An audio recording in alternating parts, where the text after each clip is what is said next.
buenas tardes a todos los que estamos. Muchas gracias por vuestra presencia en una tarde de San Martín. Muchas gracias a las 3 personas que están con nosotros hoy para seguir en las discusiones sobre un texto particular de Ortega, que es el tema de nuestro tiempo. Hemos venido trabajando sobre ello y todavía hay alguna sesión más, pero hoy tenemos la suerte de contar con 3 expertos. Voy a, en primer lugar, dar la bienvenida a Juan José del Morro, que es actualmente decano de la Facultad de Filosofía de la Complutense, que es una persona con la que la Fundación ha venido colaborando en todo este tiempo y que hemos contado con agradecimiento con la Facultad de Filosofía. Es además, por derecho propio, un gran conocedor de la historia de la filosofía, de la historia de la teología racional, de la metafísica, y tiene un enorme elenco de autores estudiados en distintos contextos y en distintas tesis. Y al mismo tiempo se ha interesado por la filosofía española, y eso significa que los dos hemos colaborado en un trabajo conjunto sobre Julián Marías hace unos años. Bienvenido. Muchas gracias. A los otros dos no hace falta que les dé la bienvenida. Hace poco tiempo estuvieron ya en la Fundación. Francesco de Nigres es profesor de la Francisco de Vitoria, actualmente profesor de la Francisco de Vitoria. Es también muy conocido por sus trabajos, sobre todo sobre Ortega y Marías. Su tesis, sin embargo, fue relacionaba Ortega con Aristóteles. Perdón, se le oye muy mal. Perdón. Voy a hablar más. Sí, por supuesto. Y finalmente, Ignacio Sánchez Cámara, que es actualmente catedrático en la Rey Juan Carlos, pero que los dos hemos estado desde los años 80 de alguna manera vinculados con esta fundación.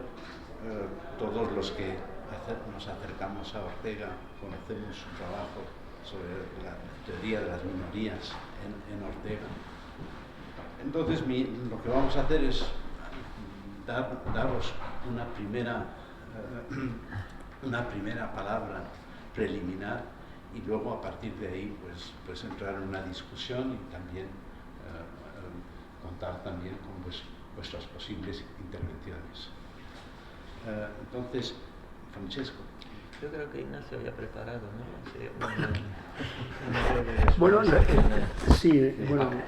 Buenas tardes y muchas gracias, Jaime, por la invitación, y siempre para mí un placer estar aquí en la Fundación Ortega, ahora Ortega Marañón. Yo no sé, lo pregunto porque puedo adaptarme, aunque lo habíamos hablado más o menos, ¿no?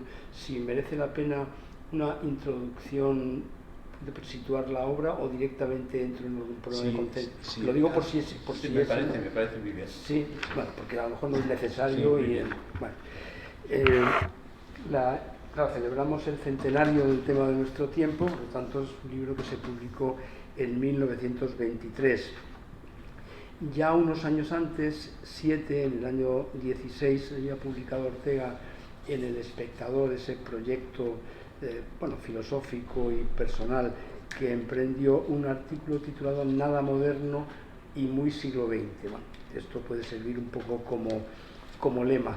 Hay que recordar también, desde el punto de vista de la bibliografía intelectual de Ortega, que en 1917 había comenzado a publicarse El Sol, que es el periódico en el que a partir de este momento publica artículos y lo que luego serían sus libros, desde el 22, un año antes, dirige la Biblioteca de Ideas del siglo XX en la editorial Calpe y comienza a publicarse la traducción al español, la primera, creo, a un idioma extranjero, de las obras de Freud.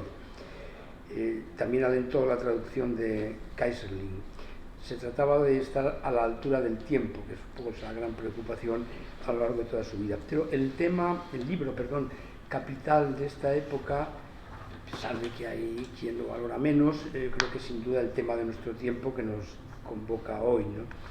Es, después de Meditaciones del Quijote, el primer libro filosófico importante que publica Ortega. Digamos que es un momento de plenitud, o por lo menos de tránsito hacia la etapa de plenitud. El propio Ortega le concedió una gran importancia. En un texto de 1932, titulado Pidiendo un Goethe desde dentro, dice, y la cita puede merecer la pena para ver la propia valoración que hacía Ortega de ese libro, ¿no? Yo he publicado un libro en 1923 que con cierta solemnidad, tal vez la madurez de mi existencia me invitaría hoy a no emplearla, se titula El tema de nuestro tiempo. En ese libro, con no menos solemnidad, se declara que el tema de nuestro tiempo consiste en reducir la razón pura a razón vital. ¿Ha habido alguien que ha intentado no ya extraer las consecuencias más inmediatas de esa frase, sino simplemente entender su significado? Se ha hablado siempre, no obstante mis protestas, de mi vitalismo. Sobre eso quiero acabar comentando algo después. Pero nadie ha intentado pensar juntas, como en esa fórmula se propone, las expresiones razón y vital. Nadie en suma ha hablado de mi raciovitalismo. Y aún ahora, después de subrayarlo, ¿cuántos podrán entenderlo? Entender la crítica de la razón vital que en ese libro se anuncia. Bueno, recuerdo también que en el mismo año, 1923, funda la Revista de Occidente, que es otra de sus grandes empresas, quizá la más grande de sus empresas culturales, ¿no? A partir de ahí fue una editorial y una tertulia también. El tema de nuestro tiempo es, en principio, el texto de la primera parte de un curso universitario, que luego Ortega añadió algunos textos más y al final lo revisó en la edición del 34, que es la que más o menos ha quedado como canónica, ¿no? Y ese tema de nuestro tiempo sería la sustitución de la razón pura por la razón vital. Digamos que es la primera exposición, salvo Meditaciones del Quijote, del núcleo de la filosofía de Ortega. La teoría de la perspectiva, la teoría de la razón vital, etc. Bueno, resumiendo un poco algunas ideas para ponerlo en situación, y bueno, luego haré una pequeña aventurada hipótesis que supongo que no será probablemente aceptada, ¿no? Bueno, parte de la idea de que la historia no es un azar, sino que la historia es inteligible, es hasta cierto punto previsible, plantea una crítica tanto al relativismo como al racionalismo, vincula el racionalismo con el revolucionarismo, el apéndice del ocaso de las revoluciones. El racionalismo no es válido porque lo humano, la vida humana, se escapa a la razón físico-matemática como el agua por una canastilla, no lo dice en este texto, pero está presente ahí, ¿no? No hay cultura sin vida, pero tampoco hay vida sin cultura. La vida debe ser culta y la cultura vital. Y ahí viene, bueno, el argumento fundamental del libro, es cómo combinar la cultura con la espontaneidad, la razón con la vida. En última instancia, la razón es una función de la vida. Bueno, yo para poner un poco la cosa en suerte o en situación, creo que la clave se encuentra en la teoría de la perspectiva. Teoría que por un lado refutaría el racionalismo clásico o moderno, pero también el irracionalismo o el vitalismo, porque cada vida es un punto de vista sobre el universo. Yo creo que cualquier interpretación del perspectivismo como una forma de relativismo es equivocada. No es la intención de Ortega, y lo dice. Ortega llega a decir, y ya me remito a que es filosofía, una obra posterior, un curso posterior, que hay verdades eternas, llega a decir Ortega, en contra de lo que muchas veces es usual atribuirle, ¿no? Otra cosa es que de esas verdades eternas cada uno de nosotros tenga solamente una visión limitada, circunstancial, una perspectiva de esa realidad. Sabido invoca el ejemplo que pone Max Scheler, que inspira bastante algunas de estas ideas, Como un cazador, un agricultor, un poeta o un pintor, ante el mismo paisaje, ven cosas distintas, pero no porque cada cual vea lo que le viene en gana, sino aquello, si es fiel a su propia perspectiva, que se le impone como real o como verdadero. No es relativismo, es eso. Cada individuo somos una perspectiva necesaria, como un órgano vital de Dios. Y a eso se refiere cuando dice que la razón pura tiene que ser sustituida por la razón vital. Bien, y ahora voy a presentar esta idea que no es en absoluto, no sé si, no creo que sea provocativa en absoluto, ¿no? Pero claro, la influencia de Nietzsche es evidente, que Ortega pretende ir más allá de esa oposición entre intelectualismo, racionalismo por un lado y vitalismo por otro, pero queda la cuestión, digamos, por decirlo en términos ajedrecísticos, en tablas. Bueno, yo no lo creo. Yo creo que en el fondo se trata de una posición marcadamente intelectualista, pero que pretende superar las limitaciones de la razón físico-matemática, de la razón de la física, de la razón moderna, ¿no? Pero no para suplantarla por alguna forma de irracionalidad. Yo creo que no es esa la idea, ¿no? Y si nos fijamos en que al final del artículo que publicó en Revista de Occidente sobre la estimativa, que son los valores, iniciación a la estimativa, al final de ese texto acaba diciendo algo muy parecido, no dice el tema de nuestro tiempo, pero que acaso la tarea de nuestra época sea pensar o llevar a una explicación racional el ámbito de las emociones o de los sentimientos que pensamos que son irracionales, subjetivos, arbitrarios. Poner orden racional en ese ámbito era para Ortega la tarea fundamental. Por lo tanto, no se trata de equidistar, sino de que la razón, eso sí, una razón nueva, tiene que colonizar ese ámbito de las emociones y de los sentimientos. De manera que se podría hablar, y ya me estoy excediendo quizá un poco, ¿no?, pero de una especie de razón estimativa o de una intuición racional. Es decir, poner orden en ese ámbito de las emociones creo que es una de las tareas que emprende Ortega, que acaso, seguramente me podré decir, después se aleja a lo mejor de ese planteamiento algo, puede ser, pero yo creo que a la altura de los años 20 la empresa de Ortega es esa. Y por otra parte, tampoco creo que esté muy lejos de esa idea, incluso de raíz agustiniana y pascaliana, del orden del corazón, que también era tan querida a Max Scheler, ¿no? La idea de que las emociones o el corazón tienen un orden racional y es inteligible, y por eso la vida de cada uno se puede comprender mediante la narración, no es algo irracional, no es una sucesión de acontecimientos caóticos, ¿no?, sino que precisamente comprender a otra persona es saber quién quiso ser, quién tuvo que ser, en qué circunstancias lo hizo, hasta qué medida lo logró o lo malogró, ¿no? Por eso, ya termino, esa idea de la minoría selecta, claro, que eso atraviesa, yo creo, toda la obra de Ortega, es ininteligible sin la afirmación de la objetividad, o si se quiere, de la realidad del valor más allá de nuestra subjetividad.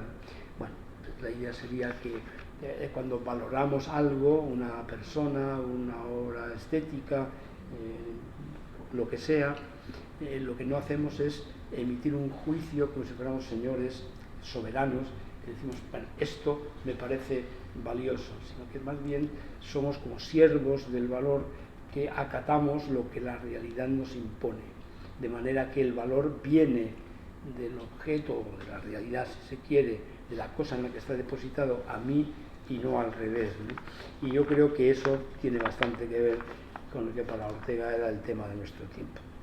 Muchas gracias.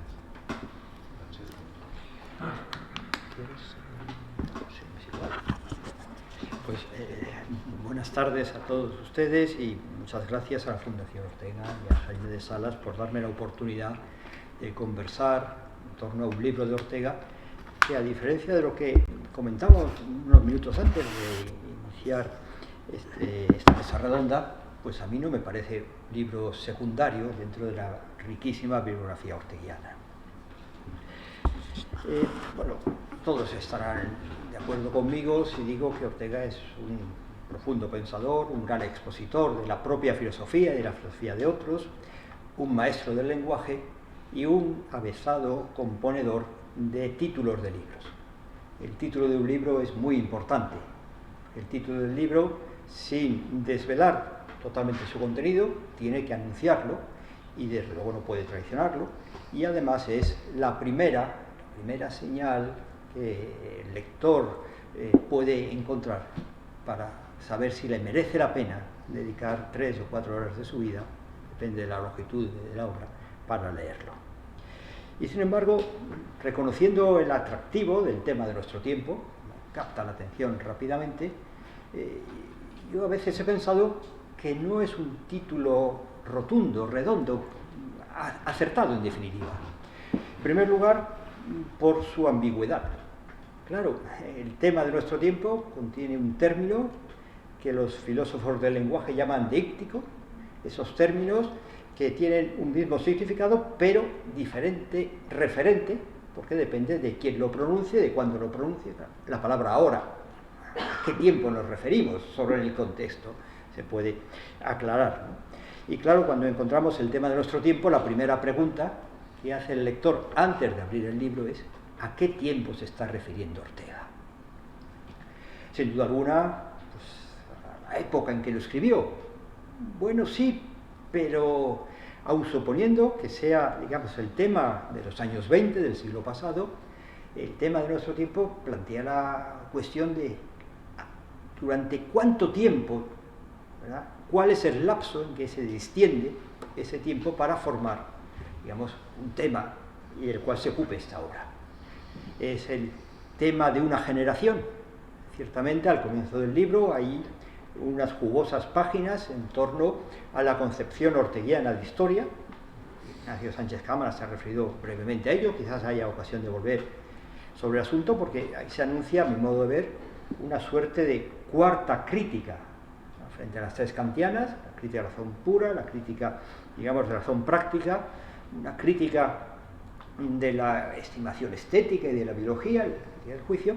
Faltaba por elaborar la crítica de una ciencia quizás que había pasado desapercibida, pero que en el siglo XIX y principios del XX toma mucha fuerza en la historia. Y hay que hacer una metahistoria, donde está encuadrada, entre otras cosas, la teoría de las generaciones. El lector podría pensar, así parece conducirle Ortega en las primeras páginas, que el tema de nuestro tiempo es el tema de la generación de Ortega, o de la generación que llega a plenitud en los años 20, es el tema, por tanto, de ese manojo de personas que tienen que deshacerse de lo anterior, de lo recibido, si esta es una generación, digamos, rebelde, o, en fin, y construir algo nuevo. Aun suponiendo que esto sea así, yo creo que hay signos en la obra que nos indican que esta primera interpretación, la más plausible, no es del todo correcta. Porque en algunos lugares, por ejemplo, Ortega habla del tema del tiempo de Sócrates, que es nada menos, a su juicio, que el racionalismo. La pretensión de someter la vitalidad, la espontaneidad, a los cánones férreos de la razón. Racionalismo que pervive durante siglos y que eclosiona con una fuerza descomunal, pues, en la modernidad. Luego, si el tema de Sócrates abarca varios centenares de siglos, no está tan claro que el tema de nuestro tiempo sea el tema de la generación, digamos, que llega a su plenitud en los años 20. Por otra parte, nuestro tiempo, además de esa ambigüedad cronológica, implica quizás una ambigüedad geográfica. Estamos acostumbrados a obras con pretensión de universalidad, no lo niego, pero muy locales. España invertebrada, por ejemplo, un año antes, ¿verdad?, en la propia meditación del Quijote, es verdad que partiendo de lo local se remonta a lo que puede ser universal, pero nuestro tiempo será algo que afecta a España. No, la lectura muestra que más bien tiene un valor, si no universal, que no creo que lo tenga, sí europeo, y de aquellos lugares donde la cultura europea tiene vigencia. Bueno, aclarado por tanto esta primera ambigüedad, queda una segunda, también raro, el tema. Es como si los tiempos abarcasen lo que abarcasen del lapso, tuviesen como un único tema o un tema tan predominante que pudiera recibir ese artículo determinado, el tema, no uno de los temas, no el tema de nuestro tiempo. Yo creo que parte de lo que tenemos que establecer aquí es cuál es ese tema, ¿verdad? Pero antes de ir a ello, permítanme otra perplejidad más, expresarla ante ustedes. Yo creo, también se dice en algún lugar, que aquí Ortega, que da un curso universitario, después trasladado a la prensa escrita, tanto madrileña como bonaerense, y después surgido el libro, unos pocos años después, pues intenta expresar lo más granado de su pensamiento. Esto, lo dice en algún momento, es mi pensamiento. Y claro, ¿por qué elegir el tema de nuestro tiempo para expresar la propia posición filosófica? Porque vamos a ver, el tema, sea el que fuere, ahora iremos a ello, está en el ambiente. Ortega, como un buen perro de caza, no se escandalicen, ¿verdad? Es una metáfora que utiliza Platón puesta en Sócrates, ¿verdad? Es como un perro de caza que ventea el argumento y no pierde el rastro. Pues bien, Ortega ha venteado nuevos aires que vienen de Europa, donde se sabe, y quiere trasladarlos, hacerlos conscientes al mundo hispánico. Pero entonces no es su propia filosofía, está trayendo algo importado. O más bien lo que quiere decir Ortega es que ante la tesitura en la que nos encontramos, se encuentra el hombre europeo, en 1923, hay que dar una respuesta. Y la respuesta es la filosofía que yo propongo. Es como si tenemos un tema, pero un tema equivale a un problema, a una cuestión, no sabemos todavía a qué atenernos, y el raciovitalismo, o como quiera que se llame a la filosofía orteguiana, es una respuesta a la cuestión que así se suscita. Yo interpreto de esta manera el libro. Estamos en una situación en que ya lo que antes servía, la instalación del ser humano, al menos el ser humano europeo, ya no le satisface. Hay que, en fin, por tanto, ante nuevas cuestiones, dar una nueva respuesta. Y la respuesta, Ignacio Sánchez Cámara lo ha dicho, tiene un nombre, al menos una etiqueta orteguiana: raciovitalismo. Pero el raciovitalismo, al menos así se empieza a exponer aquí, es, permítanme ser un poco, en fin, provocador, es una posición que se antoja la del funambulista, la que tiene que recorrer un sendero muy estrecho y cualquier desviación a la derecha o a la izquierda va a ser fatal. ¿Por qué la del funambulista? ¿Cuáles son las Scilla y Charybdis entre cuya mediatriz tiene que sortear Ortega el camino? Pues por un lado el relativismo, está clarísimo, al menos en esta obra, y yo creo que nunca Ortega fue relativista.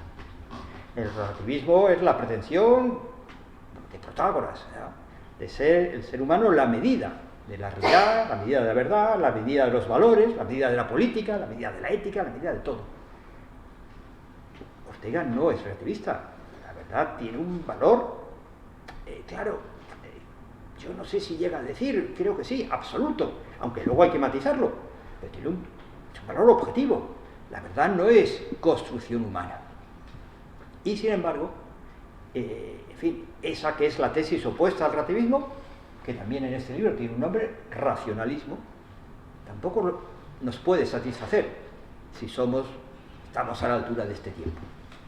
No nos puede satisfacer no porque creamos que la verdad no tiene ese, digamos, solidez, sino porque el racionalismo no ha tenido en cuenta una dimensión inesquivable de la realidad. Una dimensión que se da en la realidad humana, que es el paso de la historia.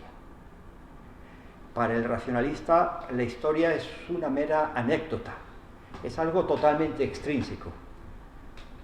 cualquiera de nosotros, y el rey Sol, o el hombre del bajo medievo, o el griego helenístico, somos realmente intercambiables. La historia ha pasado, pero no ha dejado rastro alguno. Y no es así para Ortega. Por eso no es racionalista. No, aunque hay verdades objetivas, estas verdades objetivas tienen que ser, para que tengan, digamos, efectividad, captadas por el ser humano. No, olviden esto, no por el ser humano genérico, por cada uno de los seres humanos que necesariamente está inserto en una cultura, en una época, que está colocado en un punto de vista, en una perspectiva. Y eso hace que, naturalmente, haya verdades que se desatiendan, porque desde esa perspectiva, en fin, no hay esfuerzo que las capte, o no hay interés por ellas, aunque pudiéramos captarlas, y hay todavía algo más, porque no es que la historia haga una selección de las verdades que en un momento dado se tienen en cuenta, sino que esas verdades, para ser operativas, efectivas, para encarnarse, para permitirnos vivir, tienen que pasar por un cierto tamiz, que no las desforma hasta el punto de caer en un relativismo, que creemos no tiene nada que ver con la verdad, pero sí, digamos, las acomoda a nuestro modo de ser. Por eso hablaba de Ortega como funambulista, ¿verdad? Enseguida, si se le va la mano, es relativista. Igual no es su pretensión, yo creo que eso está claro. Pero si se le va la mano hacia otro lado, cae en una suerte de racionalismo. En la misma época que se publica este libro aparece la conferencia Introducción a la estimativa, que son los valores, ¿verdad? Y ahí pues está exponiendo, también Ignacio Sánchez Cámara se ha referido a ello, las tesis de Scheler. Scheler elaboró una ética, saben ustedes muy bien, una ética que pretende ser tan objetiva como la kantiana, el formalismo moral de Kant, pero es una ética no kantiana en absoluto, porque dota a los valores, a todos, no solo a los éticos, a los estéticos, a todos los valores, a los valores vitales también, de los que luego habla Ortega, los dota de una objetividad. Algo no es valioso porque me agrada, o no, me agrada en todo caso, que no es la facultad de captar los valores, esto sería la estimativa, en fin, procede de su valor, no es que yo proyecte mi agrado y lo convierta en valioso. Pero Scheler, el gran defensor de la objetividad de los valores, es también el precursor de una sociología del saber, es decir, de una nueva ciencia que trate de cómo el conocimiento, que es un conocimiento de lo objetivo, está necesariamente mediatizado, sin caer por ello en el relativismo, por multitud de factores que tienen que ver con el hecho de que somos seres históricos, de que vivimos en sociedades estructuradas de una determinada manera, que tenemos una determinada forma de instalarnos en la existencia. Yo creo que ese raciovitalismo, y tiene razón Ortega, miren, no me llamen vitalista, claro que lo soy, pero es un vitalismo que no se convierte en una suerte de irracionalismo en absoluto. Ese raciovitalismo es una especie de aplicación de esta sociología del saber. Bien, si esto fuera así, a mí el libro lo que me suscita, además de la admiración por iniciar este dificilísimo camino, ya tantas veces aludido por mí, me suscita una segunda cuestión. La historia, de la cual también hay saber, hasta el punto de que cabe una cierta previsión. Toda profecía tiene la misma estructura, profecía podemos decir es una predicción, que una explicación retrospectiva. Si somos capaces de explicar el pasado es porque de alguna manera podríamos ser capaces de predecir el futuro. Bien, el tema de nuestro tiempo, que ya sabemos que no se tiene que limitar al tiempo de una generación, ha periclitado. este intento de escapar del racionalismo sin caer en el relativismo sigue siendo nuestro tema. Yo diría, como adelanto, como hipótesis tentativa a la discusión, que nuestro tema ha abandonado ese cordel por el que quería pasear Ortega y ha caído en el relativismo. Las diversas formas de postestructuralismo, las diversas formas, digamos, de tesis genealogistas. Se busca, digamos, la causa, viene el inconsciente más profundo, viene la historia, viene la estructuración de las clases sociales, de lo que es la cultura. Pues es un olvido del racionalismo. Es ese difícil juego el que quizás merezca la pena intentar retomar. Ese difícil juego de no desatender lo histórico, lo contingente, que mediatiza necesariamente nuestra relación también con la verdad, sin caer en que la verdad es un puro embeleco, una ilusión, una construcción del capricho o individual, o social, o de la clase de todos nosotros. Bueno, una primera consideración. Así veo yo el tema de nuestro tiempo. Muchas gracias, Jaime, por esa invitación, por estar aquí con queridos amigos y tener la oportunidad además de reflexionar con ellos acerca de un autor que me ha acompañado durante toda mi vida y de un texto que me ha hecho reflexionar muchísimo y desde muy joven. Y voy a enlazarme con lo que ha dicho Ignacio, lo que ha dicho Juan José, que me ha parecido esbozos interesantísimos que ya nos ponen de camino hacia una interpretación fecunda de la obra. Digo fecunda porque creo que el Ortega que cada uno está interpretando inevitablemente le inspira para su propio pensar y por lo tanto yo reconozco, por ejemplo, en Ignacio el aprecio que tiene en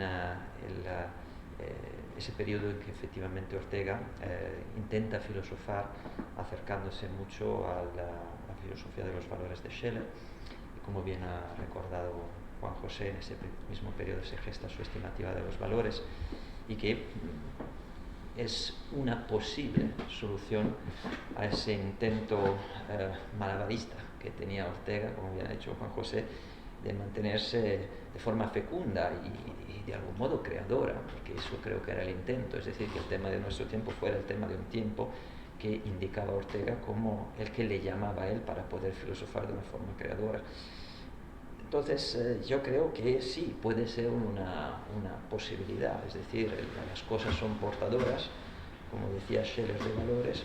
Hay una creatividad, por otra parte, que es la historia misma, porque el hombre, y eso también está en Scheler, pero Ortega hace particular hincapié en ello, hay una creatividad intrínseca del hombre, porque el acontecimiento histórico es fáctico, es un acontecimiento y por lo tanto es un suceso, inevitablemente, a menos que nos amparemos en ideas cíclicas del tiempo y del espacio, cosa que Ortega de ningún modo, además pensando tanto en Einstein, iba a hacer, pues tiene que admitir una inevitable creatividad en el acontecimiento fáctico de nuestra vida, en una proyectividad circunstancial que es evidentemente creativa.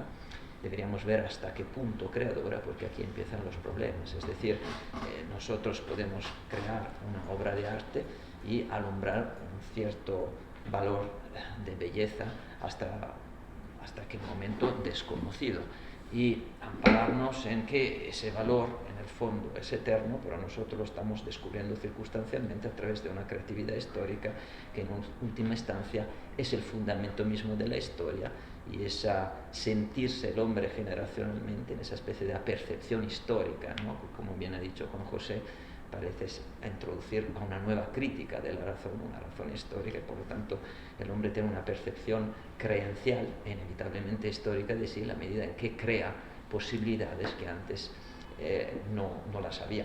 Y las crea de una manera tan radical que si nosotros nos atenemos bien al texto, llega a decir Ortega que incluso la razón misma es una invención. Cuando yo estaba de repente mirando el libro, cuando Juan José estaba hablando, estaba buscando precisamente esa parte tan interesante donde Ortega efectivamente dice claro, el hombre no siempre ha sido filósofo. La filosofía es una interpretación, es un cierto momento de la historia en que el hombre se interpreta a sí mismo como capaz de pensar de un modo muy particular, no haciendo ordalías, oráculos o leyendo libros sapienciales, sino intentando saber a qué tenerse mediante una palabra que tiene una sintaxis, una semántica de verdad, es decir, el logos, ¿no? Recolectando ideas y componiendo un discurso de verdad. Pero el hombre antes no era capaz de hacer eso, es decir, la razón Ortega la interpreta como una función de la vida y por lo tanto, tal y como metabolizamos en muchos aspectos nuestra vida, también tenemos que metabolizar ciertas formas, ciertos instrumentos, ciertas técnicas que respondan a un problema radical de la vida que la vida tiene siempre que saber acatarse, porque no sé quién soy y las cosas inevitablemente son problemas. En la medida en que yo me proyecto hacia ella, la circunstancia ofrece una asistencia, una resistencia, por lo tanto dificultades y facilidades. Entonces decíamos que una posibilidad para estar en ese camino tan peligroso que uno puede caer efectivamente en el relativismo o en el racionalismo, hay esa posibilidad que es la estimativa de los valores. Ahora bien, yo no tengo que ser sincero, no es el Ortega que aprecio más. Yo, digamos que para mi forma de filosofar, para mi intento de filosofar, quizá por la generación a la que pertenezco y que me llama quizá a buscar precisamente en esa misma facticidad el sentido mismo de la creatividad y por lo tanto en ver en la declaración de la eternidad de los valores no una solución sino un problema que nos remonta otra vez a un tipo de enfrentamiento que en la historia de la filosofía ha habido tantas veces. Hoy me viene a la mente, por ejemplo, entre la tradición tomista y el voluntarismo escotista, donde se declara pues unas eternidades, en este caso unos valores. En última instancia esos valores se someten incluso a una posible divinidad. Eso naturalmente a mí me produce cierta inquietud, porque creo que se producen ciertos problemas intrínsecamente metafísicos que más que dar esperanza de encontrarnos en una altura del tiempo creador para el filosofar, nos proponen de nuevo problemas que están en el pasado. Ahora bien, creo, por otra parte, que habría que reflexionar sobre esta cuestión muy a fondo, porque hay ciertas, sobre todo en Scheler, ciertas ideas, y creo que Ignacio se ha referido a ellas, que nos remontan a Agustín sobre todo, y por tanto a la cuestión misma del amor, que quizá nos ponen sobre alguna pista para intentar interpretar los valores de otra manera, pero no voy a entrar en esa cuestión. Entonces, ¿cuál es el Ortega que a mí me inspira para poder pensar y filosofar e interpretar lo que podría ser el tema de nuestro tiempo? Porque yo creo que sí que Ortega descubre el tema de nuestro tiempo, y ese tema efectivamente es la relación del vitalismo, pero no creo que la receta que en ese momento él está utilizando para poder responder a lo que significa el vitalismo, es decir, la estimativa de los valores, puede ser efectivamente la respuesta, ni la respuesta al problema del tema de nuestro tiempo, ni la respuesta definitiva que Ortega da en una obra que yo siempre, para su mayor fecundidad, pongo en conexión como dos obras que son las Meditaciones del Quijote, El hombre y la gente, pasando por esa crítica radical que Ortega hace a la ontología, que me recuerda mucho a Levinas a mí, sobre todo a Levinas naturalmente no ontológico, no a Levinas de totalidad infinito, sino a Levinas de au-delà de l'être, autrement qu'être, au-delà de l'essence, perdonadme, más allá del ser, de otro modo que ser, más allá de la esencia, porque la idea del principio de la misa es una crítica radical a una idea de verdad que Ortega todavía utiliza en cierto modo en la estimativa de los valores, que es la cuestión de la adecuación. Ortega critica en la idea del principio de la misa toda ontología adecuacionista, por lo tanto tiene que criticar de una manera tremenda pues los supuestos ontológicos fundamentales de Occidente, tanto en la interpretación del nous griego como de la conciencia moderna. Entonces, bueno, yo simplemente voy a pararme aquí para introducir, digamos, una inquietud diferente respecto de aquellas manifestadas y adherirme, si acaso, más adelante en nuestra conversación a aquello que a mí me parece más fecundo del pensamiento de Ortega. Muy bien. Ignacio, tú querías... Bueno, sí, voy a hablar primero.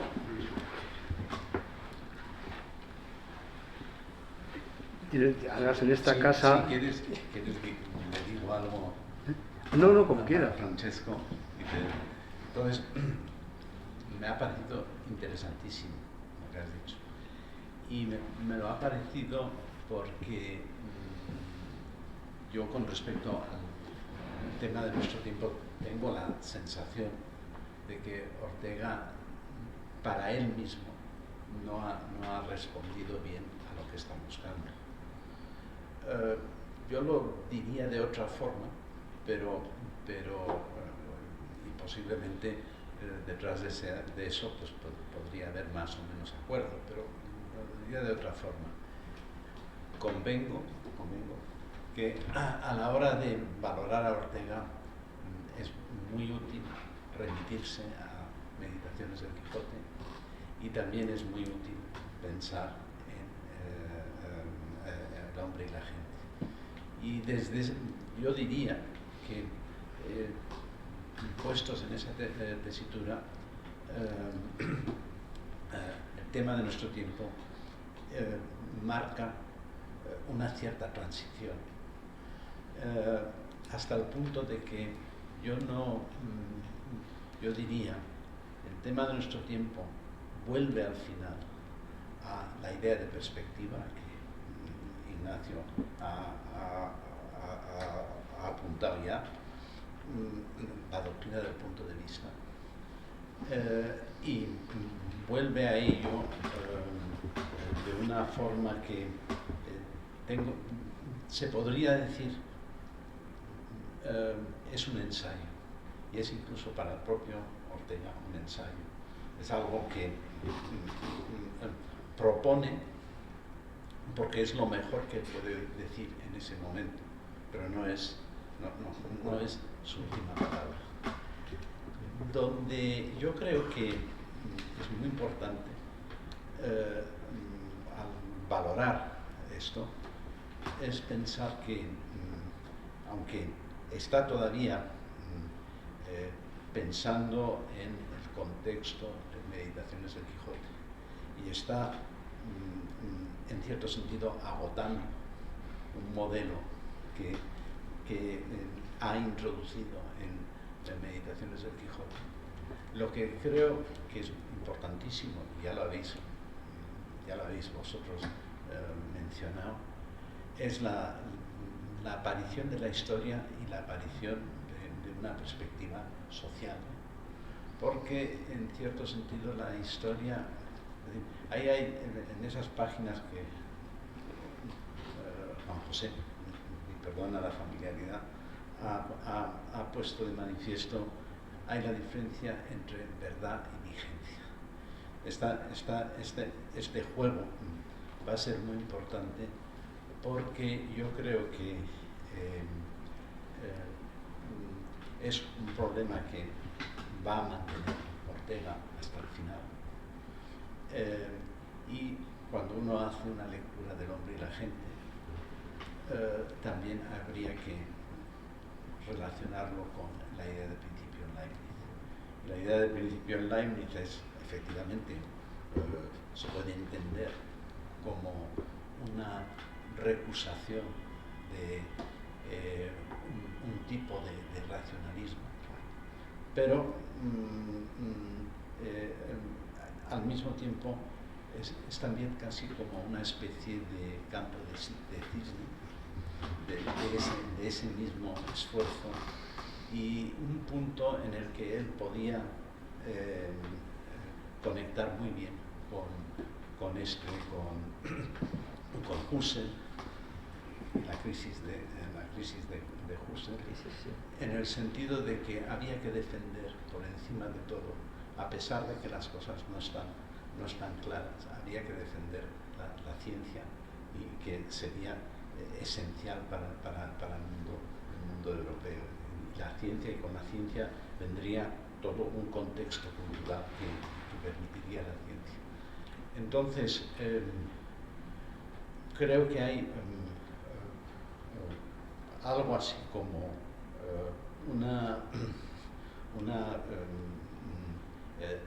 se deja atrás, de alguna manera, una consideración metafísica, y hay también una consideración más bien de político conservador. Tengo esa sensación. Entonces me ha parecido interesantísimo lo que habéis dicho los tres, pero un poco atendiendo a esto último. No, yo iba a decir que, dicho además en esta casa, puede parecer una cosa fácil, ¿no? Yo lo decía el otro día, que con Ortega tengo ya una especie de presunción de verdad. Es decir, Ortega tiene razón, salvo que no se demuestre lo contrario. Bueno, eso lo digo un poco así como... Entonces, también hay que distinguir lo que Ortega, pretende hacer de lo que consigue o no, y luego el asunto de la originalidad. Pero hay que separar un poco las cosas. Entonces yo voy fundamentalmente al proyecto y a la intención que tiene, y que creo que no se malogra. Entonces en eso lo veo muy claro, y perdón un poco por lo que puede ser una cierta arrogancia, ¿no? El funambulismo, ¿cierto? Wittgenstein decía que el pensador religioso es como un funambulista, siempre se puede caer. Yo no sé si es funambulista o no. Yo lo que sí creo es que si uno analiza, por ejemplo, el tema de nuestro tiempo, que es el que nos ocupa, y selecciona unos textos, puede presentar un Ortega vitalista, y se cae para allá. Si selecciona otros, puede parecer racionalista, se cae para acá. Pero yo creo que Ortega no se cae para un lado o para otro, empujamos si seleccionamos los textos de determinada manera. Y yo creo que el proyecto es claro. ¿Cuál es el tema de nuestro tiempo? La superación del idealismo. Y ese proyecto está desde el año 11 o 13 y llega hasta el final de su vida. Con esto no digo que no haya una evolución importante, que no haya cambios, pero yo creo que ese proyecto permanece desde el principio hasta el fin. Es superar el idealismo, y ahí donde hay una posible, no ambigüedad, sino que del idealismo salen como dos tradiciones. Una es subjetivista y relativista, que no comparte, y la otra es la racionalista, universalista, dogmática y demás, que tampoco comparte. Pero se trata de eso, de superar eso, y el tema de nuestro tiempo es precisamente superar el relativismo y el racionalismo de la Ilustración, porque es que has apuntado, Jaime, a la cuestión política, pero claro, no es lo más importante, siempre lo dice Ortega, ¿no? Pero la cuestión política es importante porque Ortega dice clarísimamente, por ejemplo, la reunión de las masas, que la cuestión donde se fastidia todo, por no emplear otros términos peruanos, es a mediados del siglo XVIII. ¿Qué pasa a mediados del siglo XVIII? ¿Por qué Ortega dice que ahí está el problema? Que todos los errores que han venido después y las crisis que padecemos arrancan de ahí. ¿Qué hay ahí? Pues la pretensión de una razón absolutista y la pretensión de que todas las naciones tienen que tener un mismo régimen político, que la justicia consiste en algo geométrico y para siempre, etc. Eso es lo que hay que superar. Y evidentemente, como dices, Juan José, eso no significa ninguna forma de relativismo. Entonces, yendo a cuestiones muy concretas relacionadas con los valores, que me interesa especialmente, ¿no? Claro, la ambigüedad está en que unos consideran que los valores son, y hay la posmodernidad y demás, pues proyecciones subjetivas, estados de ánimo, arbitrariedades, que dicen en función de su educación, de sus caprichos, etc. Y otros creen que son valores absolutos, los mismos para todos y para todas las épocas. Pero claro, la clave está, me parece a mí, por poner un ejemplo del propio Ortega, en lo que nos dice del Greco, ¿no? Claro, los cuadros del Greco estaban ocultos en las sacristías y en las iglesias españolas sin que nadie les hiciera caso, hasta que de repente existió una sensibilidad peculiar que descubrió el valor que tenían. No lo otorgó, no dijo, hombre, esto me gusta, pues vamos a por él. No, descubrieron lo que estaba allá, lo que el Greco puso, lo que estaba ahí. Por eso yo creo que uno de los temas de nuestro tiempo, no sé si más allá de Ortega, es discriminar entre aquello que merece la pena o que se puede discutir y acordar y lo que no. Sé que esto suena un poquito autoritario, pero hay cosas que no son susceptibles de consenso. Es decir, a mí el valor que tiene unos lirios de Van Gogh no es algo que vaya a perder yo 2 minutos discutiendo con alguien. No pienso, pero no porque yo soy un arrogante, simplemente que el que se ha dedicado al arte, el que se ha dedicado a estudiar, el que se ha dedicado, acaba descubriendo. O las últimas obras de cámara de Beethoven, o lo que se quiera. Eso no es susceptible de acuerdo, no es algo que hay que sustraer al sufragio universal, no tiene nada que ver con eso. Y ahí hay un cierto racionalismo. Pero lo que es, digamos, la concesión al vitalismo, si se quiere, es que eso solamente es posible desde una circunstancia concreta, yo, aquí y ahora. Luego hay personas ciegas para unos valores, puede haber alguien que tenga un gran criterio científico, pero sea ciego para el valor de la justicia, y así sucesivamente.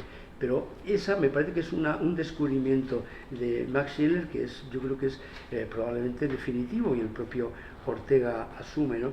Entonces, por eso el tema de nuestro tiempo es establecer, en cierto modo, un orden en lo que antes era arbitrario o caótico, que la elección amorosa es perfectamente inteligible, que la valoración de un cuadro es perfectamente inteligible, que la trayectoria de una vida también lo es, ¿no? Y que no hay nada de caprichoso y arbitrario en eso. Y por eso, al final del ensayo sobre Introducción a la Estimativa de la Revista de Occidente, acabo diciendo que lo que hay que hacer es establecer que los valores tienen un rango, una cualidad cuasi matemática. Igual que no discutimos sobre los teoremas matemáticos, bueno, se discuten algunas cuestiones matemáticas, ¿no? Sobre cuestiones de valores no es esa la cuestión. Y precisamente eso es lo que sirve de fundamento a una especie de hilo conductor de toda la obra de Ortega, que es la cuestión de las minorías. Pues eso no tiene sentido si no hay una estimativa, si no hay rangos, si no hay vida noble y vida vulgar. Entonces, ¿qué sentido tendría todo eso? Claro, se unen las dos cosas. Bueno, eso insisto en esto. Bueno, dicho esto, soy consciente de que Ortega deja de ocuparse tanto de los valores de esa manera, pasa a otras cuestiones, pero eso permanece a lo largo de toda su obra, yo creo, ¿no? Hasta el final. Y bueno, yo creo que eso también tiene una trascendencia política, porque precisamente lo que Ortega ve, el peligro de la ilustración y del racionalismo, es el utopismo, es la época de las revoluciones, es el imponer esa magia del deber ser. Lo que yo creo que debe ser, hay que imponerlo, incluso por la fuerza, ¿no? Eso no. Y claro, por eso hay un Ortega posiblemente más conservador, pero tampoco hay que pedir perdón, ¿no? En la última época después de la guerra, del Imperio Romano, claro que ahí hay una visión. Claro que Ortega dice que él nunca compartió el universalismo liberal, del liberalismo clásico. Claro que hay otra cosa. Bien, bueno, nos podrá gustar más o menos, a mí más bien me gusta, pero digamos que eso es otra cuestión, ¿no? Hay que partir de la realidad y mejorarla o perfeccionarla, el Estado como piel, el Estado como aparato ortopédico, ¿no? Ya hay otra cosa. Ni siquiera Ortega dice que antes, en los años 20, hubiera sido un liberal clásico en el sentido convencional, ¿no? Bueno, es lo que yo veo, y este ensayo me parece que apunta al núcleo, luego estará mejor o peor, más desarrollado o menos, al núcleo del proyecto de Ortega, que es superar el idealismo. Y es el tema de nuestro tiempo, porque desde el siglo XVIII, bueno, un poquito después, ha entrado en crisis ese modo de pensar, y a partir de ahí hay que cambiarlo por otro. Y cree que su generación, la anterior tal vez, desde Husserl, pues están empeñados en ese proyecto, ¿no? De sustituir esa razón pura físico-matemática aplicada a lo humano, no hay que abolirla, claro, en su ámbito propio, por la razón vital, ¿no? Pero ¿qué razón? Claro, a mí lo que pasa es que me parece que Ortega, como he sugerido un poco al final de mi intervención anterior, es que amplía ese concepto de razón, ¿no? Que lo que antes parecía caótico y irracional, la vida, los sentimientos, las emociones, las valoraciones, no. Ahí está el núcleo. Conocer a alguien es conocer su estimativa, conocer su ordo amoris, en el sentido de Scheler, ¿no? Eso es lo más profundo, y eso es realmente, digamos, objetivo para mí. Y el ejemplo, ya termino, del cazador y el agricultor, pues es evidente, el paisaje, cada uno ve lo que su propia afición, estimativa, vocación le permite ver, ¿no? Pero lo que uno no puede hacer es convertir un campo en el que no hay caza mayor en campo en el que sí hay caza mayor, porque mi arbitrariedad lo promueve. Y a mí me parece que algo de la posmodernidad es eso, todo es construcción, pero el campo es el que yo construyo, el que yo creo. No, yo no puedo hacer que haya leones, es algo imposible, no los hay, y eso es una verdad universal. Ahora, el que no se interesa por la caza verá otras cosas, no le interesa eso, mira otras cuestiones, ¿no? Porque su propia vocación o su propia constitución le lleva a eso, ¿no? Y eso es lo que yo veo que es el tema de nuestro tiempo para Ortega, ¿no? Ahora, una cosa es que el proyecto sea superar el idealismo, superar la modernidad, y otra, valorar si lo ha conseguido o no. Esa es otra historia, pero que el proyecto es ese y que todo el empeño es ese, me parece bastante claro. Y un poco de perdón por la vehemencia, pero... Sí, bueno, si me permite, yo lamentaría mucho, yo entiendo que lo que diga no se ha aceptado, por supuesto, pero no me gustaría ser malinterpretado. Que no era una contestación a lo que habías dicho.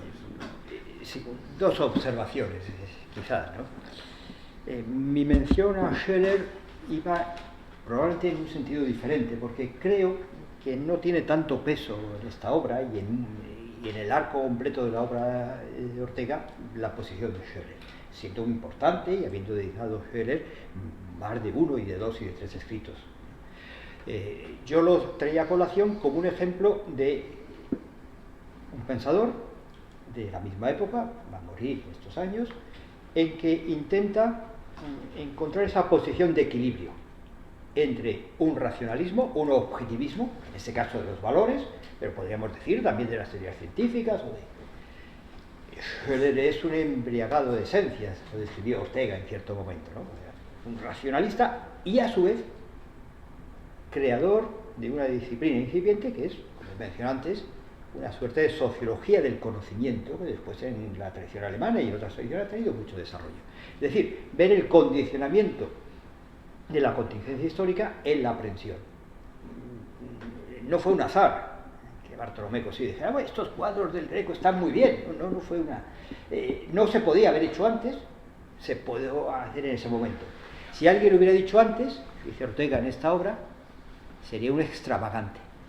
No habría sido entendido. El que dice las cosas fuera de su tiempo, pues aunque tenga razón, no sirve de nada, porque no se le comprende. Entonces ponía que esta pretensión de encontrar ese punto medio no era exclusivo de Ortega, y Ortega se suma a la empresa europea. Se han citado aquí los autores, mencionó a Schöller, se podía decir lo mismo de Heidegger, que estaba por estas mismas épocas haciendo una crítica simultánea a su maestro Husserl y a Dilthey. O sea, encontrar un punto medio difícil. En segundo lugar, la palabra funambulista, a lo mejor por su sonoridad no suena bien, pero para mí era un elogio. Era de un hombre habilidoso, ¿verdad?, que quería, no era decir, bueno, este tipo está a punto de caerse, ¿no? No es que le tiremos, es que vamos a ver si logra atravesar las cataratas de Niágara sobre un alambre, ¿no? Era eso lo que yo quería indicar. Y desde luego, el proyecto de Ortega, con muchas modulaciones, quien nos las sufre a través de una larga trayectoria intelectual, es bastante unitario, Y el proyecto de Ortega, está en las Meditaciones del Quijote, es la superación del idealismo, de la modernidad. Por cierto, aquí no se habla, yo creo, de idealismo, ¿verdad? Está en la misma cuestión, pero desde otro ángulo, desde otro punto de vista, ¿no? Ahora bien, dicho esto, yo creo que la cuestión es, si me permiten, todavía más acerada, más grave. Porque, Jaime, yo no creo que sea solo cuestión de vigencia. El Greco no está vigente, ahora está vigente. No es que la contingencia histórica nos lleve a la mirada hacia un punto y nos pase como en volanda sobre otros, y por tanto el que no es cazador no ve que ahí detrás de ese cantueso puede haber agazapada una, codorniz. Y el cazador ha pensado, sí, dice, ahí lo hay. Pues eso, ¿no? ¿No tienen ustedes la experiencia de ir con un buen micólogo a coger setas y que ve muchas más que ustedes? Porque su de esto está lleno, el mío tiene 3. Bueno, no es que la mirada, no, es algo todavía, iba a decir peor, más grave. Y es que no es una cuestión de atención o de que se acepte o no. Es una cuestión de que, digamos, nuestra situación histórica tamiza la verdad, que sigue siendo objetiva, y la adapta a nosotros. Eso sin ser relativista, esa es la dificultad. De tal manera que tenemos que hacer un esfuerzo ímprobo para comprender hombres, mujeres de otras épocas, porque están en otro mundo no solamente porque se fijan en otras cosas, sino porque aquello que es común, en que se fijan ellos y nosotros, lo ven de distinta manera. Hasta ese punto yo creo que lleva la atención Ortega. Y eso, claro, hace que la empresa sea muy valiosa por su dificultad. Luego podemos dudar si hasta qué punto es exitosa, ¿no? Pero es esencial. Porque ¿qué tiene de malo el racionalismo? Además de estar ya, digamos, arrumbado en el desván de la historia, ¿qué tiene de malo? ¿Por qué las nuevas generaciones no lo aceptan? Porque ahoga la vida. La vida, que, en fin, es algo presente siempre, ha pasado totalmente desapercibida. O, si quieren, ha sido puesta al servicio de algo que no es vida. El problema del racionalismo es que nos exige desatender la vida para atender solo las verdades absolutas. El problema del cristianismo, dice Ortega aquí, es que desatendemos esta vida de Texas para abajo pensando en la vida futura. El problema del budista es que desatiende la vida porque, en fin, hacemos todos esos realidades objetivas cuando se convierten en tiranas, que es lo que ha ocurrido, pues ahogan la espontaneidad. Y eso es lo que las nuevas generaciones no aceptan. Eso es lo que Ortega no acepta. Pero ve el peligro de la ración, que es el irracionalismo. Bueno, hay que encauzarlo, hay que encontrar una doctrina que aúne ese respeto por la espontaneidad. Y yo creo que ese va a ser un tema permanente en Ortega, ya lo era. Y ese en el fondo es el tema del descubrimiento de un nuevo objeto merecedor de la atención intelectual, la vida humana. La vida humana se convierte en algo que, existiendo antes, pasaba totalmente inapercibido, porque no parecía que fuese problemática, no parecía que merece la pena detenerse en su descripción.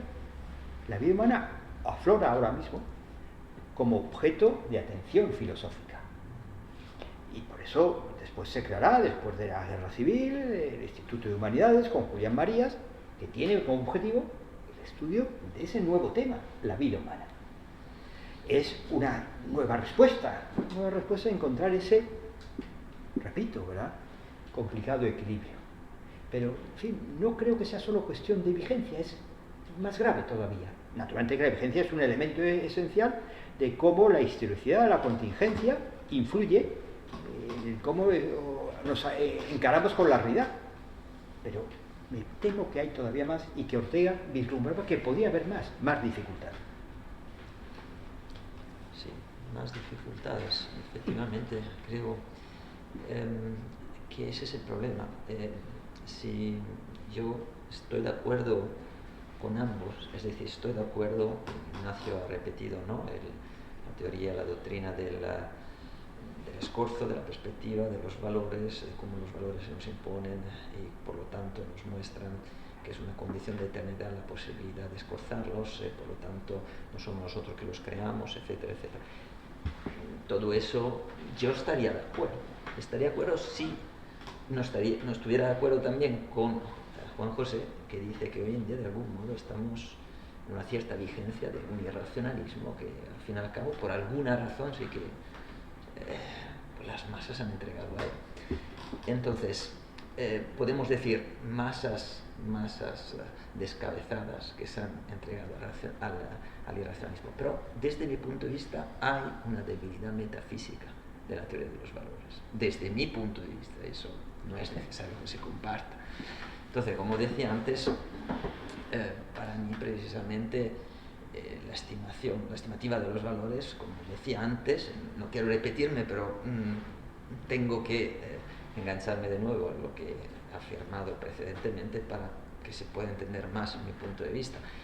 Y es que efectivamente la estimativa de los valores, yo creo que abandonará poco a poco Ortega, porque hay algo mucho más fecundo desde mi punto de vista en su obra que nos permite comprender lo que efectivamente ha subrayado Juan José, que es el raciovitalismo, y que quiere decir buscarle un sentido a la vida humana. Y no creo que intentar fundar un método filosófico en una intuición sentimental del valor pues difiera de precisamente ese racionalismo que en última instancia está criticando Ortega. Otra cosa que en ese momento Ortega vea dentro de la fecundidad de su misma obra, no haya reconocido todavía quizá la senda que le permitiría responder de una manera mucho radical a ese racionalismo que él está denunciando en el tema de nuestro tiempo. Desde luego, el problema de la estimativa de los valores, que es una forma de adecuacionismo, es decir, el valor lo tienes que creer, pero es que Ortega funda toda su filosofía precisamente en el problema del creer. Entonces el valor está inevitablemente alumbrado a través de creencias, y además el nacimiento mismo de un niño, puedes tú decir que es el valor lo que importa o es el niño mismo. Tú dirás, el niño, pues yo le doy valor porque el valor es. Yo diría que el niño tiene valor porque es un niño, porque es una criatura y que plantea el problema mismo de la creación. Y eso es lo que para mí es más fecundo en Ortega, y que creo que la cuestión de los valores tiene una gratuidad dentro del ontologismo tradicional de la filosofía occidental, que no se sostiene dentro del mismo pensamiento de Ortega. Es decir, el hecho de que haya valores, primero hay que creerlo. Segundo, establece, como decía antes, una fijeza de eternidad a un estilo evidentemente ontológico griego, que hace que la radical duda que el cristianismo ofrece a la filosofía, que es que hay cosas cuando podrían no haberla, por lo tanto el problema de la absoluta contingencia, de la facticidad, que sí que es un problema que podemos incorporar al tema de nuestro tiempo, porque es aquel al que desde mi punto de vista pretende responder en el fondo la filosofía de Ortega en su plena fecundidad. Por eso decía que desde mi punto de vista, sin poder entrar más en ello, la filosofía de los valores no creo que pueda ni representar cuál es el tema de nuestro tiempo, ni dar una respuesta al tema de nuestro tiempo. He hecho referencia antes a la situación tan problemática que establece en el momento en que afirmamos eternidad al estilo griego y luego intentamos comprender un acto de voluntad, por lo tanto la necesidad de que haya una contingencia, una libertad radical fundada en una inevitable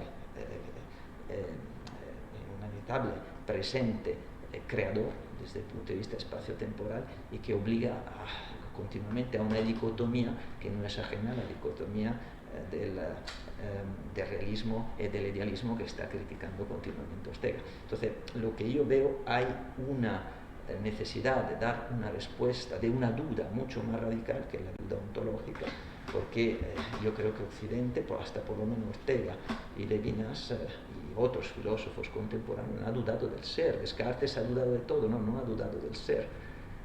Descartes vuelve a una interpretación ontológica que encuentra la conciencia en el cogito. Entonces creo que la cuestión más fecunda en Ortega es ver cómo a través de su obra ha comprendido la vida no como conciencia, sino como vida. Porque en la medida en que nosotros estamos diciendo que la realidad radical, la conciencia, disminuye los grados de conciencia, disminuye el valor mismo de la persona. De ahí que brota el aborto, la eutanasia, que damos valor a una persona desde un punto de vista de la conciencia, pues perdemos de vista el sentido fundamental de lo que es una filosofía de la vida. Y vida es otra cosa. Vida es otra cosa, hasta el punto de que cuando Ortega ya está diciendo que pensar es saber acatarme, porque esto es una situación problemática, ya se sale de la interpretación adecuacionista de la verdad, y por lo tanto la vida misma no puede ser representada como una idea de la conciencia, sea el luz griego, sea el cogito cartesiano. Entonces, para mí lo que está intentando hacer Ortega es bien otra cosa, y por lo tanto hacía referencia a obras, y ahora ya me paro, a obras como las Meditaciones del Quijote, la idea de principio, Leibniz, y sobre todo el tema el hombre y la gente, porque ahí precisamente la trascendencia es el otro, es el prójimo. Que por lo tanto se habla de yo, de tú y de nostridad, de una estructura trinitaria de la vida, y de una nostridad que evidentemente es un tipo de hombre que estamos continuamente creando, pero a través de un sentido amoroso de la vida que Ortega desarrolla en las Meditaciones del Quijote, con una cierta inspiración de Scheller, pero sacando de Scheller y ahí de Agustín, de Platón, de Leibniz, Spinoza y de Pascal, algo que a mí me parece fundamental y que está en la tradición quizá agustiniana, y que yo reconozco efectivamente que quizás sea lo más fecundo de Ortega, pero todo eso lo debería desarrollar bastante más. Pero solamente si me permites una pequeña cosa, estoy absolutamente de acuerdo, pero lo que pasa No me gusta no estar de acuerdo con Ignacio, pero no es que no estoy de acuerdo. Sí, me parece perfecto. Lo que te digo es que yo comparto lo que estás diciendo, lo único que no acabo de ver si en esa tradición agustiniano-pascaliana que Ortega en alguna medida, o en buena medida, asume, qué dificultad hay. Yo entiendo que desde ciertos puntos de vista, incluso que en nuestro caso no, de la filosofía seguramente clásica, de la filosofía cristiana, pues hay una cierta prevención hacia la teoría del valor, porque se prefiere la teoría del bien, pero, ¿sabes? Si uno empieza a leer a Ortega, por poner el ejemplo, por otros autores, ¿qué cantidad de valoraciones hay en la obra de Ortega? El problema está en qué fundamento tiene esas valoraciones, y eso es un problema que yo creo que la fenomenología ha puesto muy de relieve y ha analizado, y hay cosas interesantísimas. Scherer, Hartmann, Heiner, Ortega y tantos otros, ¿no? Yo creo que eso a mí me resulta valioso. Probablemente requiera un fundamento metafísico que a lo mejor no tenga del todo, pero que el corazón, la máquina de preferir y desdeñar, el papel del amor que tiene en Ortega, pues lo hemos hablado además, ¿no? Y claro que estamos de acuerdo, pero yo lo que no veo entonces es por qué, no digo que lo hagas exactamente, un cierto desdén a la filosofía del valor no acabo de verlo, ¿no? Porque yo creo que está en Ortega, está en Marías y está un poco en la tradición filosófica pero bueno, tampoco quiero ya ponerme más pesado ni insistir mucho más. De todas formas no es desdén, no es desdén, es como si hace falta algo más. No es desdén. Perdona. Hay dos cosas. Cuando escribe esto, el tema de nuestro tiempo, Ortega realmente había dedicado relativamente poco tiempo al tema de la vida. Es decir, él es vitalista desde el principio, sí, pero es un vitalista desde el punto de vista filosófico que no ha concretado su teoría de la vida. Y eso va a llegar en la discusión con Heidegger ese tiempo. Pero quizá más importante que eso, es muy importante, es el hecho de que el lector de Nietzsche lea a Spengler y el lector de Spengler decide, más o menos muy poco después de esto, que el libro que hay que tener en cuenta y que le influye mucho es las lecciones de filosofía de la historia universal. Y entonces hay en Ortega una recepción de la razón que entonces justamente la historia lo que hace la historia es meter la política, es decir, que política y historia están muy combinadas. Tal como yo lo leo, el tema de nuestro tiempo Ortega se dice a sí mismo: yo puedo pensar lo que quiera, pero si mi pensamiento va a tener sentido es dentro de un determinado contexto. ¿Dentro del contexto de qué? De mi generación, por lo menos. También tienes razón de que sí. Entonces yo creo que esa perspectiva de que el Occidente no ha llegado a la decadencia de Spengler o de Nietzsche, no es una realidad cerrada como puede serlo desde el punto de vista de Hegel, sino que es algo abierto, que es lo que va a decir también en la rebelión de las masas. Es algo abierto que puede dar pie a unas cosas o a otras, que puede dar pie, pues unido a una especie de conciencia que tenía Ortega de la falibilidad, que tú has de alguna manera mentado, la falibilidad del pensamiento, del carácter utópico.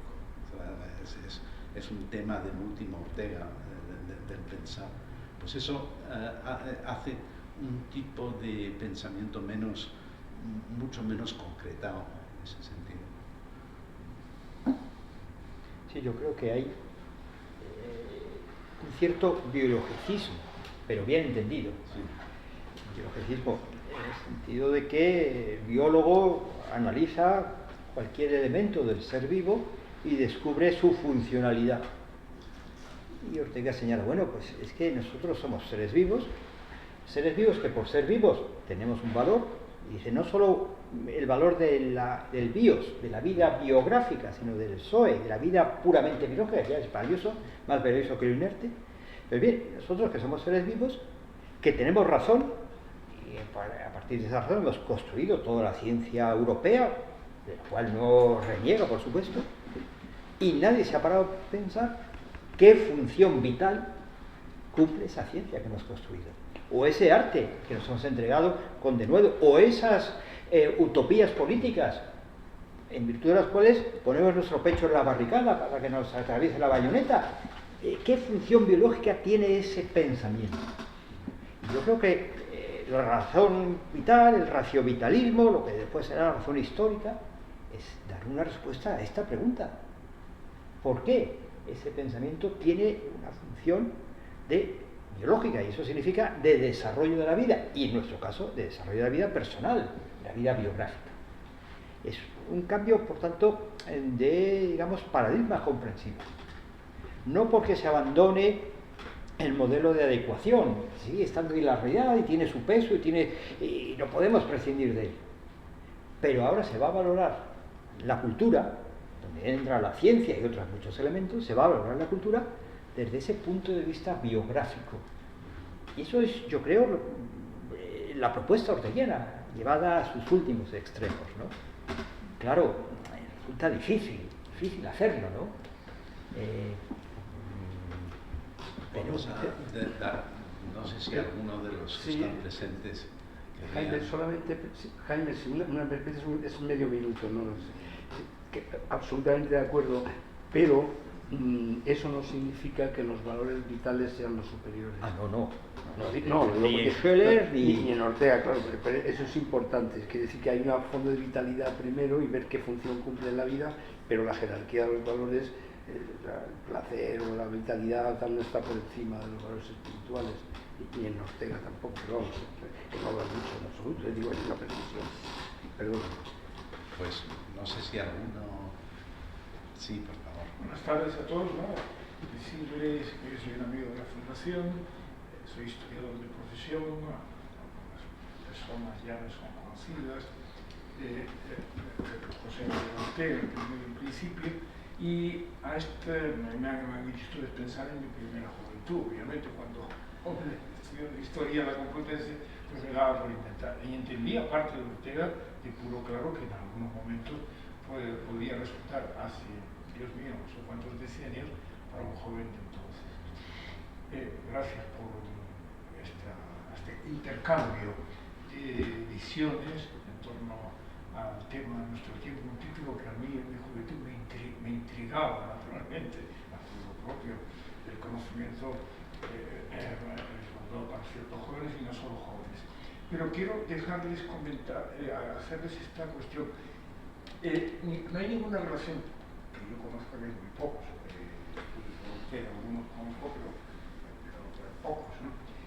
En relación con el movimiento existencialista que ya, quiero recordar, incluso en Alemania, no hablemos ya, naturalmente, los popes, Ponty o Jean-Paul Sartre, digo que ustedes tengan que establecer o no alguna relación o reflexión entre Ortega y lo que luego va a ser una corriente filosófica de guerra y posguerra, pues muy predominante, ¿no? Era simplemente dejarlo caer para que porque no ha quedado mal de lo que ustedes me han hecho escuchar, afortunadamente para mí. Bueno, yo creo que los maestros... Con el existencialismo, no hay ninguna conexión, ¿no? O sea, bueno, yo creo que sí, pero parcial y limitada. Claro, cuando Ortega hace de la vida humana, de la vida personal, la realidad radical, y el primer tema de la filosofía es analizar esa realidad, Claro, eso conecta en alguna medida con la filosofía existencialista y algunos análisis de Ortega sobre la libertad, incluso que existimos en nuestra anuencia previa, eso suena también un poco parecido a lo que estamos arrojados en la existencia. O sea, que digamos que ahí hay un punto de conexión. Es una filosofía de la vida y en el sentido de la existencia. Hasta ahí sí hay puntos en común. Yo, del Sartre que más me interesa, que es el de la primera etapa, pues hay una vinculación entre esa idea de la libertad como casi absoluta en el sentido, no absoluta en el sentido de omnipotencia, pero sí de que vivir es decidir lo que hacemos. Para Sartre es sin un para qué, sin un sentido, sino porque sí. En Ortega no, porque aunque no haya un fundamento religioso, sí hay una referencia al que tengo que ser, a la vocación, y eso da a la vida una densidad que quizá no tenga en el Sartre, ¿no? Yo ahí veo también, a partir de ahí veo una diferencia. Luego ya también está el aspecto ya de la angustia o de sentir, la pasión, que eso Ortega está alejado de eso. Pero ese primer punto, desde luego, hay una conexión. La filosofía se tiene que ocupar de la existencia, y eso estaba ya en Kierkegaard, claro, en el existente, en el hombre de carne y hueso, de uno, ¿no? Eso hay un punto de conexión, pero solo hasta cierto punto. Y en la afirmación de la libertad, también. Yo eso lo comparto, y además, incluso en algunos de los aspectos más exagerados de Sartre, lo veo con cierta, no simpatía la palabra, pero esa idea de Sartre de que incluso hasta los estados de ánimo los elegimos, no me parece tan descabellado como le parece a muchas personas, quizá, ¿no? Yo no digo que lo comparta sin más, ¿no? Pero hay más libertad de la que estamos dispuestos a aceptar, yo creo, y en eso, y Ortega comparte eso, la vida como libertad, aunque sea una circunstancia forzosa, ¿no? Pero entre hay vida humana, hay libertad, hay opción. Pero claro, en Ortega hay un sentido, porque hay un proyecto vital, porque hay una vocación, porque la vida se logra o se malogra, pero en Sartre no veo nada más que la pura autenticidad, decide tú mismo, pero sin un para qué, sin una finalidad, ¿no? El error es fingir, engañarte a ti mismo, a los demás. En Ortega hay otra, digamos, tabla de valoración distinta. Sartre podría decir improvisando un poco, pero bueno, más o menos sería esa la idea. Sí, yo creo que en varios libros, especialmente en ¿Qué es filosofía?, hay descripciones de la vida humana que son muy cercanas a Sartre. La libertad no como un privilegio, sino como una carga onerosa. Se hace gravoso el vivir, porque vivir significa optar, y esta idea de que hay que optar y que toda opción es una pérdida, abrimos una puerta pero cerramos irremisiblemente otra, eso es una lectura, digamos, común, tanto en Sartre como en Ortega. La fuente es obvia. Pero más de un pensador de esa primera mitad del siglo. Sí, yo entiendo. De los tiempos, claro. Así, que está sobre todo en Heidegger, que a su vez la toma de Kierkegaard. Eso es Kierkegaard, es la lectura heideggeriana de Kierkegaard y las lecturas que han venido después. Hay textos muy paralelos, ¿verdad? Y también textos de que hay una mala fe en Sartre, que no lo dice así Ortega, pero sí, Ortega habla de inautenticidad, y es cuando uno, digamos, se niega a aceptar la responsabilidad por las acciones, por las elecciones, por las decisiones que ha cometido, ¿no? Que ha llevado a cabo. No, yo no tuve otro remedio, ¿no? Dice Ortega, quiero recordar de un modo muy, con mucho donaire, bueno, es que estaba, dice el dicho castellano, entre la espada y la pared, ¿no? Pues haber elegido la espada, no, la circunstancia, evidentemente, las limitaciones nos las dan, pero todavía hay una cierta capacidad, ¿verdad?, de elección, aún en el peor de los casos, ¿no? Y eso va anejo a la libertad. Es cierto, para Sartre, bueno, sí, hay proyectos, lo que pasa es que el proyecto es puramente individual, no hay, digamos, baremos con el que calibrar los distintos proyectos, no hay ningún criterio para elegir uno antes que el otro, ¿verdad? Son elecciones de pura indiferencia cartesiana, ¿no? Y no es así para Ortega, probablemente porque Sartre y otros existencialistas, no todos los franceses, ni mucho menos, pues de alguna manera en esa difícil línea por la que caminan de la razón vital han caído en una suerte de relativismo, en el que yo insisto, jamás, al menos con plena conciencia, cae Ortega, ¿no? Estaba pensando en términos de que el existencialismo también es un humanismo, como usted introducía antes el tema de la condición de la humanidad vitalmente, que es lo que también preocupa a Ortega para no caer en ciertos dogmatismos racionalistas al uso, ¿no? Sí, y es por eso que un poco arbitrariamente me ha dado por establecer ahora, aquí y ahora, gracias a las intervenciones de ustedes, bueno, esta relación de sentido posible entre dos europeos de pro, más o menos, que se les considere. Ahora Sartre observa un poco que está siendo más, un poco más tenido en cuenta en Francia mismo, porque hay como un apagamiento, por lo menos para mi generación, sí, un apagamiento de la obra de Sartre desde sus primeros escritos hasta el interesante estudio sobre Flaubert, ¿no? Como él ya pasado por la etapa metodológica, por lo que yo recuerdo ya a grandes rasgos. Pero perdonen que haya irrumpido, pero todavía hay una contestación más. Ah, perdón. Sí, quería añadir algunas cosas, estando de acuerdo con los que me han precedido. Yo creo que hay muchas veces se habla de existencialismo, pero en fin, no sé hasta qué punto se puede hablar de una forma metafísicamente homogénea de lo que se entiende existencialismo. De hecho, a veces me parece una etiqueta algo superficial. La filosofía de Sartre es una filosofía de la conciencia. La filosofía de Ortega no es una filosofía de la conciencia, sino de la vida.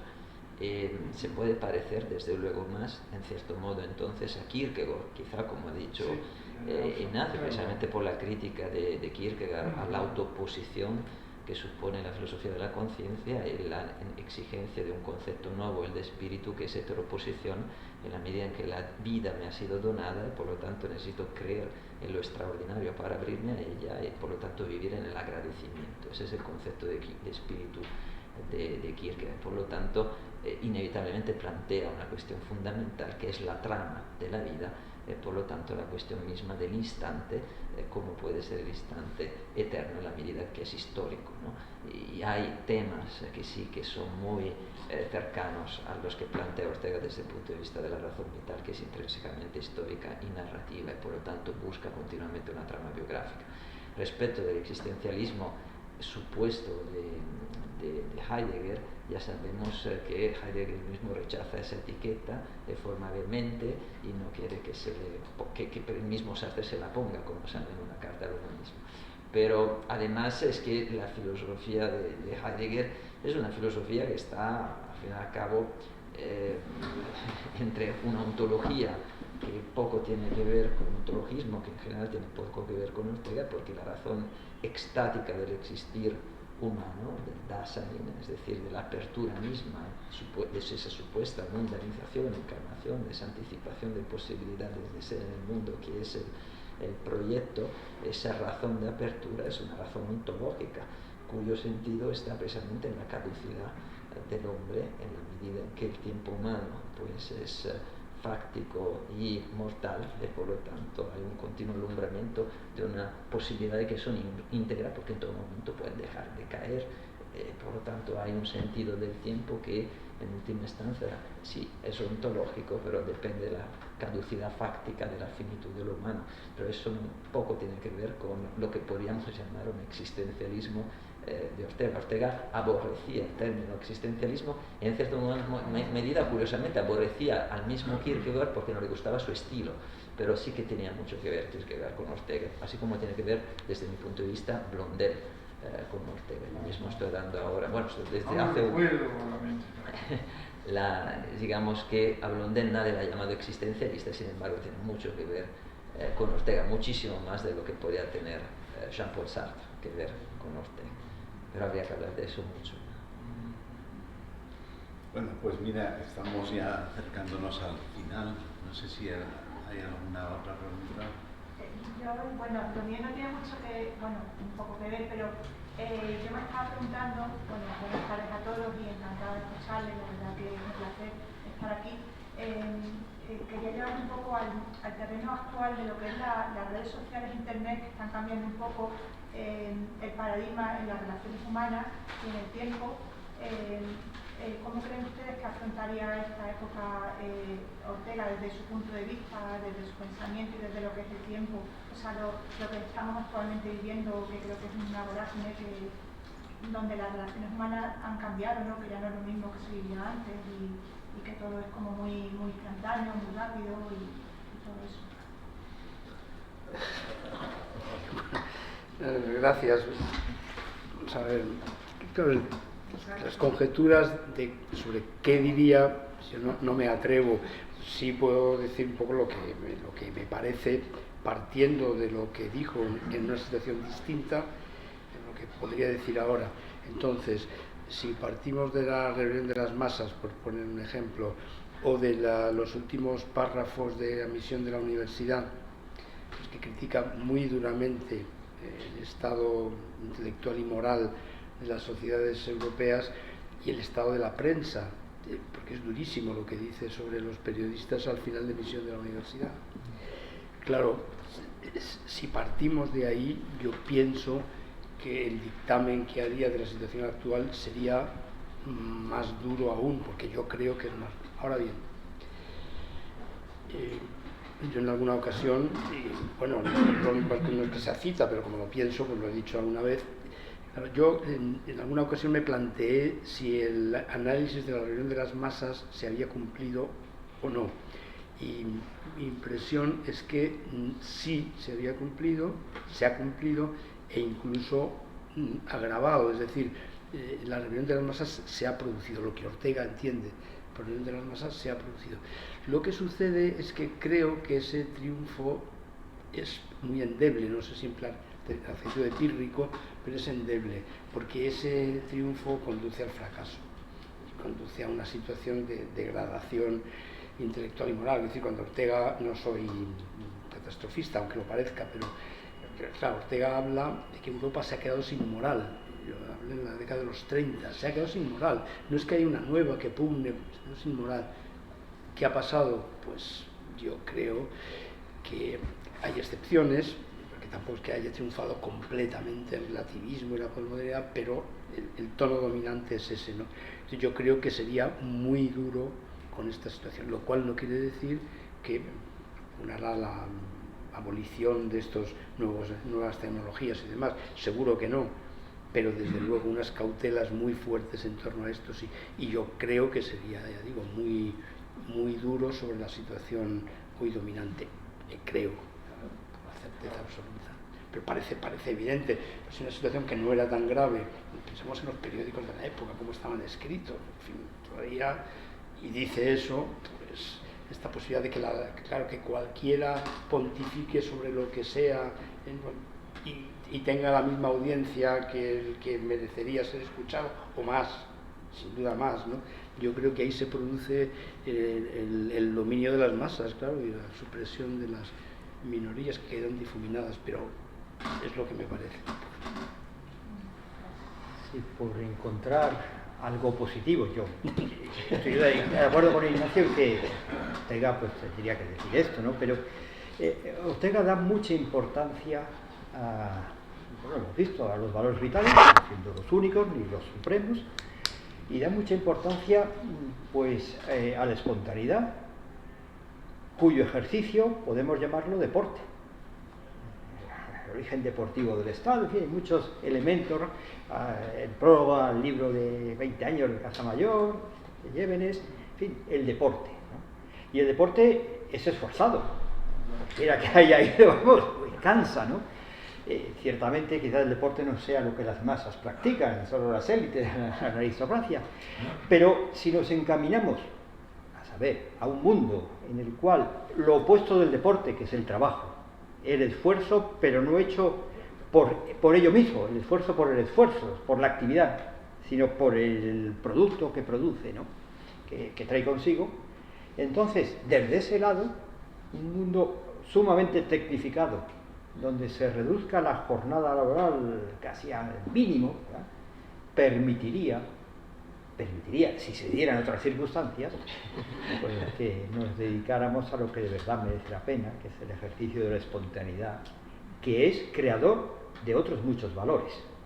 Porque aunque no produzca, no se ejerza, mejor dicho, en vista a otro fin, esa actividad buscada por ella misma produce otras cosas, ¿no? Pero probablemente en la rebelión de las masas es el ascenso social de los que se consideran que no son responsables, para compararlo con la pregunta anterior, que no tienen una tarea por delante, que no se tienen por tanto que esforzar, que no practican ni siquiera deporte, más allá de 4 patadas mandadas en la pelota. Sí, yo lo que veo, perdón, una pequeña cosa, es que, claro, como se han rebajado completamente las exigencias de entrada en el mundo de la opinión, que no digo que eso sea necesariamente malo, al final hay una especie de uniformidad. Yo, bueno, no voy a poner tampoco ejemplos necesariamente, pues sí, o los puedo poner, de mis hijos, que los tengo demasiado jóvenes para, en fin, pero bueno, que podían ser algunos casi mis nietos. Pero lo que quiero decir es que les gusta el fútbol, les gusta el deporte, y entonces escuchan o otras cosas, ¿no?, al primero que aparece por ahí. Y claro, yo lo que les suelo decir, y hablo de fútbol, ¿no?, que no hablo en fin, de Heidegger, digo, pero bueno, ¿qué competencia tiene este que habla? ¿Sabéis? ¿O es simplemente que es divertido, que dice tacos, que es joven, que habla como vosotros? Pero ¿qué competencia tiene? O sea, lleva 20 años viendo fútbol y estudiando y les da igual el erudito del fútbol, que a lo mejor puede estar equivocado, que el que lleva 2 años y que tiene desparpajo y habla, ¿no? Entonces eso sí me preocupa bastante, ¿no? Si hablamos de fútbol, no sé, lo peor es que pasan otras cosas, ¿no? Y a veces dicen, no, es que, claro, la cuestión del feminismo, porque a mí he visto en una red que ha dicho, ¿y qué? Que haya dicho, o sea, no sabe qué autoridad tiene, ¿no? Entonces eso yo creo que es peligroso, pero bueno, tiene otras cosas buenas, esto no soy tampoco. Yo creo que estamos ya fuera. Casi por terminar. Yo te pido aquí, Francesco. Termino, pues, hace referencia al final del tema de nuestro tiempo. Ortega establece una reflexión que sí que no le deja a lo largo de toda su obra, desde mi punto de vista, de que tenemos que intentar dar valor a la vida. Y eso es muy importante para su propio pensamiento, porque ya sabéis, el tigre, dice Ortega, tiene su tigredad ya dada, no necesita cuestionarse en cuanto tigre, decir, mira, me gustaría ser un perro, un gato, no, el tigre es tigre, su forma de vida ya la tiene dada. Claro, el hombre duda de su propia humanidad y por lo tanto necesita creer en su propia humanidad. Y ese es el problema radical, yo creo que es el tema de nuestro tiempo en el fondo. Yo hasta ahora no he hablado de eso, he dicho simplemente que no estoy de acuerdo con la estimativa como una respuesta, si bien creo que sí es una respuesta potente y necesaria en la historia de la filosofía, no hay ningún desprecio por mi parte, pero veo que las inquietudes que han llevado a un estado de descomposición social, como bien decía Juan José, de radical irracionalismo, yo creo porque no hay una respuesta suficiente, porque no hay un creer que sea capaz de generar un compromiso para con la vida, de suerte que en esa fidelidad el hombre encuentre una felicidad, es decir, un creer tan profundo que cree posibilidades de vida a las que uno se entrega incondicionadamente, por lo tanto tenga esa esperanza para no reducir su vida a un sistema compulsivo de expectativas como aquello en lo que vivimos hoy. Muy bien, pues muchísimas gracias primero a vosotros por vuestra presencia, por vuestro saber, a todo el público, y ya seguiremos.